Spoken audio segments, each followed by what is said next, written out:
نحمده ونصلي على رسوله الكريم اما بعد فاعوذ باللہ من الشیطان الرجیم بسم اللہ الرحمن الرحیم۔ سورۃ الفاتحہ، سورۃ الاخلاص اور سورۃ القوثر کی طاقت۔ ان صورتوں کو ایک ساتھ فقیر بھی یوں پڑھے تو وہ بھی اگلے روز کروڑ پتی بن جائے گا انشاءاللہ۔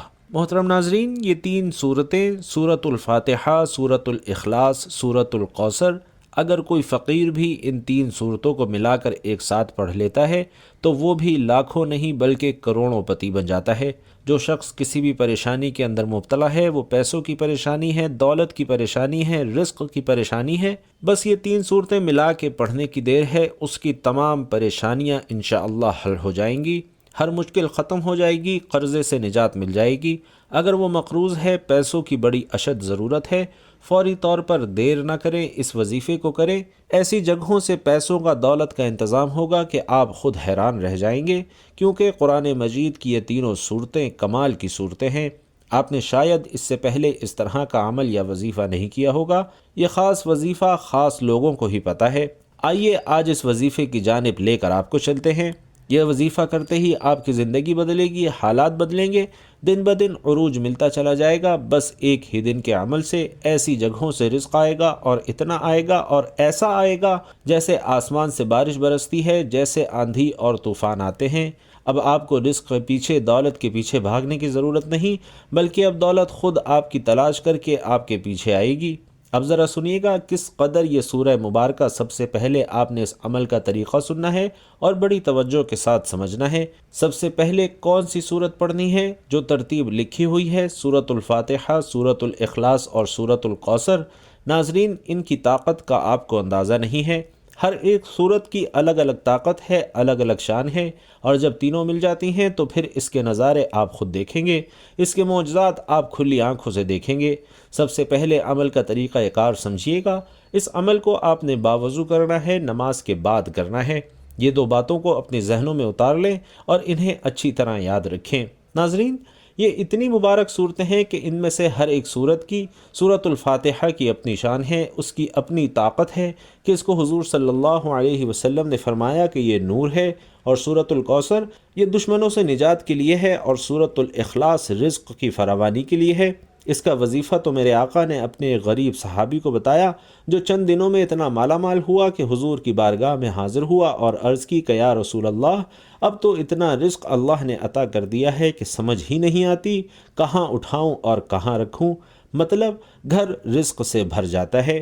اس لیے ناظرین، اب آپ نے کرنا کیا ہے؟ سب سے پہلے آپ نے حضور سرور کونین، امام الانبیاء، خاتم النبیین صلی اللہ علیہ وسلم کی ذات پر درود پاک پڑھنا ہے، اور درود پاک پڑھنے سے پہلے تعوذ اور تسمیہ پڑھتے ہیں۔ جب تعوذ پڑھتے ہیں تو شیطان مردود سے نجات مل جاتی ہے، شیطان پھر عمل میں دخل اندازی نہیں کرتا، اور جب شیطان دور ہو جاتا ہے تو 100% ہمیں وظیفے کے اندر طاقت مل جاتی ہے، کامیابی مل جاتی ہے۔ دیکھیے، اعوذ باللہ پڑھنے میں چند راز ہیں۔ اعوذ باللہ پڑھنا گویا خلق سے خالق کی طرف رجوع کرنا ہے، اور یہ تصوف کی پہلی سیڑھی ہے۔ شیطان انسان کا دشمن ہے، رب العالمین انسان کا مولا ہے، مددگار ہے۔ مولا کے پاس حاضری دینے میں شیطان راستہ قطع کرتا ہے، توڑنے کی کوشش کرتا ہے، تو انسان پکار کر عرض کرتا ہے، اے مولا، تو ہی مجھے شیطان سے بچا لے اور اپنی بارگاہ میں حاضر فرما لے۔ اور انسان تصوف کی منزل جب ہی طے کر سکتا ہے جب ادھر سے طلب ہو۔ پھر اسی طرح قرآن کریم فرماتا ہے کہ قرآن کو نہ چھوئیں مگر پاک لوگ، تو قرآن پاک کی جلد کو پاک ہاتھ چھوئیں، قرآن پاک کی عبارت کو پاک زبان چھوئے، قرآن پاک کے مضامین کو پاک دل چھوئے۔ تعوذ زبان کی طہارت ہے، شرک کرنے والے گویا قلبی جنبی ہیں، اور گناہ گار گویا قلبی ہے تو بے وضو ہے۔ تعوذ آب رحمت کا دریا ہے، کوئی بھی آ کر اس میں غوطہ لگائے پاک ہو جاتا ہے۔ اب آپ کو سمجھ آئی کہ تعوذ پڑھنا کتنا ضروری ہے۔ جب عمل کو شروع کرنا ہے، شروع کرتے ہوئے اعوذ باللہ من الشیطان الرجیم بسم اللہ الرحمن الرحیم پڑھنا ہے۔ یہ پڑھ کر اس کے بعد آپ نے نیت کرنی ہے، کس چیز کی؟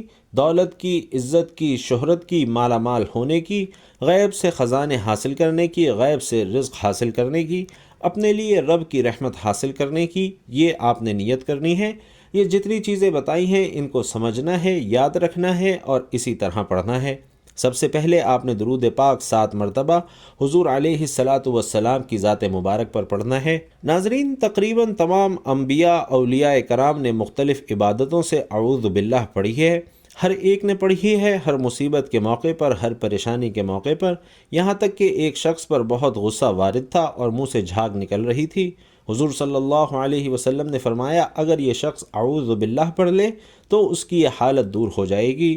تو معلوم ہوا کہ اعوذ باللہ پڑھنے سے غصہ بھی دور ہوتا ہے جو 1000 گناہوں کی جڑ ہے، اور حضور صلی اللہ علیہ وسلم نے فرمایا کہ جو شخص روزانہ 10 بار اعوذ باللہ پڑھ لیا کرے، اللہ تعالیٰ اس پر ایک فرشتہ مقرر فرما دیتا ہے جو کہ اس کو شیطان سے بچاتا ہے۔ تفسیر روح البیان میں ہے کہ اعوذ باللہ کی تفسیر میں فرمایا، حضرت حسن رضی اللہ تعالی عنہ فرماتے ہیں جو حضور قلب کے ساتھ اعوذ باللہ پڑھے تو رب اس کے اور شیطان کے درمیان 300 پردے حائل کر دیتا ہے۔ حضور صلی اللہ علیہ وسلم نے اعوذ باللہ کو مختلف عبادتوں کے ساتھ بہت سے فائدوں کے ساتھ دعاؤں میں وارد فرمایا ہے۔ چنانچہ مشکات شریف کی احادیث ہے کہ جو شخص بھی صبح شام تعوذ پڑھے گا تو زہریلی چیزوں سے انشاءاللہ محفوظ رہے گا۔ حضور علیہ الصلاۃ والسلام امام حسن اور امام حسین کو یہ دعا پڑھاتے تھے اور دم کرتے تھے، تو ناظرین اندازہ لگائیے کہ اعوذ باللہ کا کتنا دخل ہے۔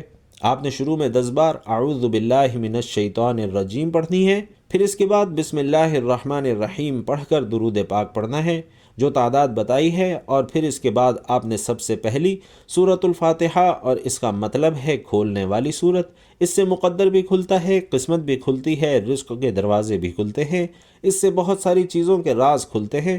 اور دیکھیں جب کوئی فقیر کسی امیر کے دروازے پر جاتا ہے، بھیک مانگنے کی غرض سے جاتا ہے تو اس کی تعریف کرتا ہے، تو ہم نے سب سے پہلے اپنے رب کی تعریف کرنی ہے۔ گویا فقیر کا یہ کہنا ہے کہ گھر والا بڑا سخی ہے، یہ اس کی تعریف ہے۔ ہم نے کیا کہنا ہے؟ الحمدللہ رب العالمین کہ تمام جہانوں کا پالنے والا وہ رب ہے، اس کی ذات ہے جو تمام جہانوں کو پالنے والی ہے۔ تو جب ہم اس کا ذکر کریں گے، اس کا تذکرہ کریں گے، اس طرح اس کی شان اور عظمت کو بیان کریں گے تو ناظرین بات بن جائے گی۔ تو اس ترتیب کے ساتھ آپ نے اس عمل کو کرنا ہے۔ بزرگان دین کی عادت ہے تلاوت قرآن پاک کے متعلق جدا گانا تھی۔ حضرات تو ایک دن رات میں 8 قرآن مجید ختم کر لیتے تھے، 4 دن اور 4 رات میں بعض حضرات ایک دن میں قرآن پاک ختم کر لیتے تھے۔ تو ناظرین وہ لوگ کس درجے پر تھے، کس مقام پر تھے، ورنہ تو قرآن کا ایک حرف پڑھنے پر اللہ کئی نیکیاں عطا فرماتا ہے۔ اس لیے ناظرین الف لام میم یہ 3 الگ الگ حروف ہیں۔ الف الگ حرف ہے، لام الگ حرف ہے، میم الگ حرف ہے، تو کتنی اس بندے کے نامہ اعمال میں نیکیاں لکھی جائیں گی جو آج اس طرح اس پر عمل کرے گا۔ یقین جانیے دنیا بھی سنور جاتی ہے اور آخرت بھی سنور جاتی ہے، اور آپ کو اندازہ نہیں کہ کس قدر آپ کو اس عمل سے فائدہ ہونے والا ہے، کس قدر اس عمل سے آپ کو طاقت ملنے والی ہے۔ اس لیے میں نے کہا اگلے ہی لمحے، یہ کوئی راتوں اور مہینوں کی بات نہیں، اگلے ہی لمحے تمہاری زندگی، تمہارے حالات بدلنا شروع ہو جائیں گے، تمہیں وہ سب کچھ ملنا شروع ہو جائے گا جس کی تم آرزو کرتے ہو، تمنا کرتے ہو، جو کچھ تم مانگتے ہو، مانگنا چاہتے ہو، جو تم لینا چاہتے ہو، یہ ساری چیزیں انشاءاللہ تمہیں اب ملیں گی۔ بس 10 بار سورۃ الفاتحہ کا یہ وظیفہ کرنا ہے، اور ہر بار بسم اللہ کے ساتھ پڑھنا ہے اور آمین کے ساتھ پڑھنا ہے۔ اب جو ترتیب میں سمجھا رہا ہوں اس ترتیب کو آپ نے کبھی نہیں بھولنا، یہ بس ذہن میں رکھ لیں کہ اس عمل کو دل پر لکھ لیں، دل پر اتار لیں، اپنی نسلوں کو بتا دیں، اپنے بچوں کو بتا جائیں، انشاءاللہ وہ بھی دعائیں دیتے رہیں گے۔ جو شخص آج تک اپنی اولاد کے لیے کچھ بھی نہ کر سکا تو کم از کم یہ وظیفہ ہی کر لے۔ کم از کم اگر زندگی میں خوشحالی چاہتے ہو، رونق چاہتے ہو، دولت عزت شہرت چاہتے ہو تو پھر جلدی کرنا، دیر مت کرنا، اس عمل کو ضرور کر کے دیکھنا۔ ناظرین اب عمل کا جو ترتیب اور طریقہ بتا رہا ہوں اس طرح آپ نے کرنا ہے۔ پہلی سورہ مبارکہ جو قرآن مجید کی بھی پہلی سورت ہے اور اس کے 20 نام ہیں، سورہ مبارکہ کو بسم اللہ کے ساتھ پڑھنا۔ دیکھیں اس میں ہر بیماری کی شفا ہے، صرف یہ دولت کے لیے نہیں ہے، اس کے علاوہ جتنی بھی پریشانیاں ہیں ہر پریشانی سے نجات کے لیے یہ سورت بہترین ہے۔ دیکھیے اس لیے میں نے کہا کہ بسم اللہ کے بغیر نہیں پڑھنی۔ تینوں صورتوں کے شروع میں آپ نے بسم اللہ لازمی پڑھنی ہے، جتنی تعداد بتاتا جاؤں اتنی ہی تعداد میں آپ نے پڑھنی ہے، اور ہر صورت کے شروع میں بسم اللہ الرحمن الرحیم پڑھنی ہے۔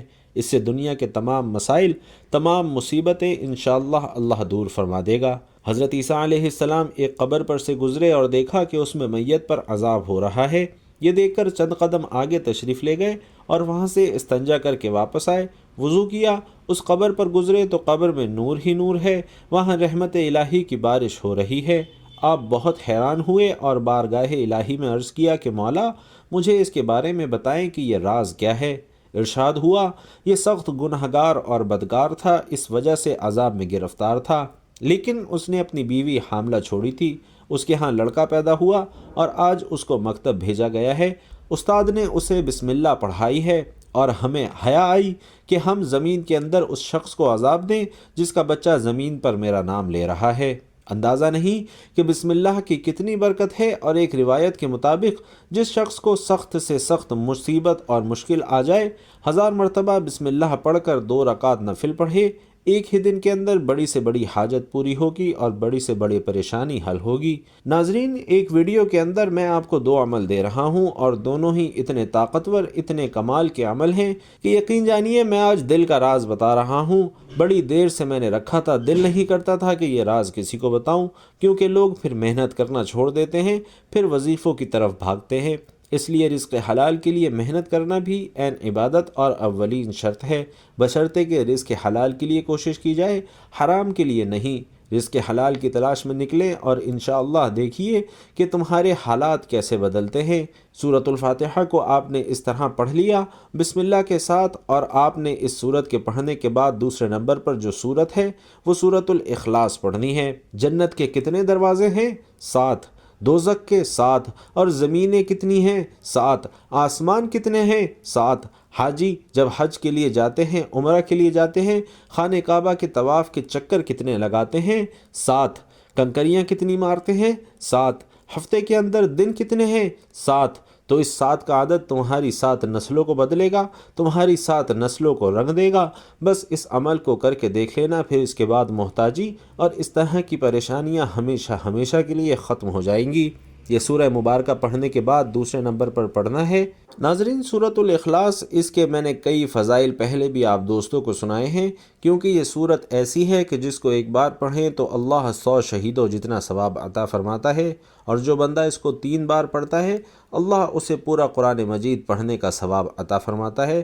اور پھر اس سورت کے بارے میں آتا ہے کہ جو بندہ اسے پڑھتا ہے، 4 خلفائے راشدین ان کی پیشانیوں کے اوپر اس کی ایک ایک آیت لکھی ہوئی ہے، اللہ تعالیٰ ان کے برابر اس بندے کو ثواب عطا فرماتا ہے۔ تو وہ شخص کتنا خوش نصیب ہے جو اس سورت سے محبت کرتا ہے۔ اور ایک حدیث میں یہ بھی آتا ہے کہ جو بندہ اس سورت کو محبت کے ساتھ پڑھتا ہے، شوق کے ساتھ دل لگا کر پڑھتا ہے، اللہ تبارک و تعالیٰ اس کے رزق میں وسعت کے ساتھ ساتھ دنیا اور آخرت میں کامیابی کا ذریعہ بنا دیتا ہے، اور کل قیامت کے دن یہ سورت اس بندے کے لیے شفیع بن جاتی ہے، سفارش کرنے والی بن جاتی ہے۔ اس لیے اس سورہ مبارکہ کو آپ نے 10 بار پڑھنا ہے۔ بسم اللہ الرحمن الرحیم، قل هو اللہ احد اللہ الصمد لم یلد ولم یولد ولم یکن لہ کفوا احد۔ ناظرین، ایک صحابی بڑی اس سورت کے ساتھ محبت رکھتے تھے، اس کو ہر وقت پڑھتے رہتے، چلتے پھرتے پڑھتے رہتے، اور جب وہ فوت ہوئے ان کے جنازے میں اللہ نے لاکھوں فرشتے بھیج دیے۔ تو جو بندہ اس سورہ مبارکہ کو پڑھتا ہے، اللہ پاک نوری ملائکہ، نوری فرشتوں کو اس بندے کے جنازے میں شامل کر دیتا ہے۔ تو یہ سورت پھر کتنی مبارک سورت ہوئی۔ پھر بھی اگر کوئی شخص اس عمل سے محروم رہ جائے تو اس کی سوائے بد نصیبی کے اور میں کچھ نہیں کہہ سکتا، اس لیے کہ یہ سورت، یہ عمل کرنے والا شخص اللہ کی غیبی مخلوق سے مدد حاصل کر لیتا ہے، اللہ کے خزانوں سے رزق حاصل کر لیتا ہے۔ اور اب آخری سورت بتانے لگا ہوں، اس کی تعداد بھی، طریقہ کار بھی، بس عمل اختتام کی طرف جا رہا ہے۔ اب اسی طرح آپ نے سورۃ الکوثر پڑھنی ہے۔ بسم اللہ الرحمن الرحیم، انا اعطیناک الکوثر فصل لربک وانحر ان شانئک هو الابتر۔ 3 آیات ہیں، اور یہ قرآن مجید کی دیکھنے میں سب سے چھوٹی صورت ہے، لیکن برکت کے اعتبار سے بہت بڑی صورت ہے، اس لیے کہ اس کی فضیلت بہت زیادہ ہے، اس کی شان بہت زیادہ ہے۔ تو یہ سورہ مبارکہ پڑھنے سے دشمنوں سے نجات ملتی ہے۔ یہ سورت اس وقت میرے آقا پر نازل ہوئی جب میرے آقا کو لوگوں نے سخت پریشان کر رکھا تھا، اور حضور علیہ الصلاۃ والسلام انتہائی غم زدہ رہتے تھے۔ تو اللہ نے حضور کے غم کو، پریشانی کو دور کرنے کے لیے اس سورت کا نزول فرمایا۔ اول و آخر جو درود پاک میں نے بتایا ہے وہ درود پاک آپ نے لازمی پڑھنا ہے، کیونکہ درود و سلام پڑھنے کا حکم امام حسن رضی اللہ تعالی عنہ سے مروی ہے کہ آپ نے فرمایا، جب بھی تو حضور کی ذات پر درود پاک پڑھے تو خوش دلی کے ساتھ پڑھا کر، اس لیے کہ حضور درود سنتے ہیں، اس لیے محبت کے ساتھ شوق کے ساتھ پڑھا کرے، حضور صلی اللہ علیہ وسلم کا تصور کر کے پڑھا کریں۔ دعاؤں کی قبولیت کا یہ راز ہے، دعاؤں کی قبولیت کا یہ ذریعہ ہے۔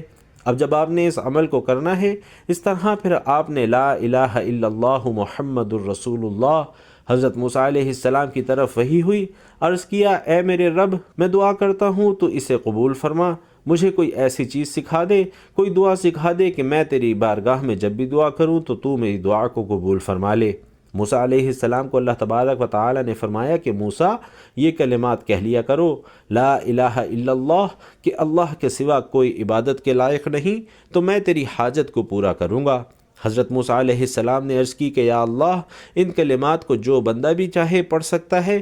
فرمایا، ہاں موسیٰ، جو بندہ بھی یہ کلمات کہے تو میں اس کی دعا کو قبول فرماتا ہوں، کیونکہ لا الہ الا اللہ ایک مرتبہ کہے، اگر 7 آسمان اور 7 زمینوں کو میزان کے ایک پلڑے میں رکھ دیا جائے اور دوسرے میں لا الہ الا اللہ کو رکھ دیا جائے تو دوسرا والا پلڑا بھاری ہو جاتا ہے۔ اس قدر اس کی شان ہے، اس قدر اس کی طاقت ہے۔ تو اسی طرح آپ نے پھر سورۃ الکوثر پڑھنا ہے۔ بسم اللہ الرحمن الرحیم کے ساتھ، بسم اللہ الرحمن الرحیم کے اندر اللہ کی 3 صفتیں موجود ہیں، اللہ، رحمان اور رحیم۔ تو ناظرین، اس سورہ مبارکہ کو بھی آپ نے 10 مرتبہ پڑھنا ہے۔ اب تینوں صورتیں مل گئیں، درمیان میں وقفہ نہیں ڈالنا، درمیان میں کسی سے بات نہیں کرنی۔ اس طرح آپ نے صورتوں کو پڑھنا ہے اور پھر آخر میں درود پاک پڑھنا ہے، اور پھر آپ نے لا الہ الا اللہ پڑھ کر اللہ کی بارگاہ میں دعا کرنی ہے، اور ہو سکے تو حسب توفیق کوئی بھی چیز صدقہ ضرور کر دیجئے گا۔ یقین جانیے، مٹی کو ہاتھ لگائیں گے سونا بن جائے گی۔ نبی کریم صلی اللہ علیہ وسلم نے فرمایا کہ جو شخص میری تعظیم کے پیش نظر مجھ پر درود پاک پڑھے گا، اللہ تعالیٰ درود شریف کے اس کلمے سے ایک ایسا فرشتہ پیدا فرماتا ہے جس کے 2 پر ہیں، ایک مشرق میں اور دوسرا مغرب میں، اس کے دونوں پاؤں عرش کے نیچے ہیں۔ اللہ تعالیٰ اس فرشتے سے فرماتا ہے کہ تو میرے اس بندے پر رحمت بھیجنے کی دعا کر جس طرح اس نے میرے نبی کریم صلی اللہ علیہ وسلم پر درود پڑھا ہے، تو وہ فرشتہ اس بندے کے لیے قیامت تک کے لیے رحمت کی دعا کرتا رہتا ہے۔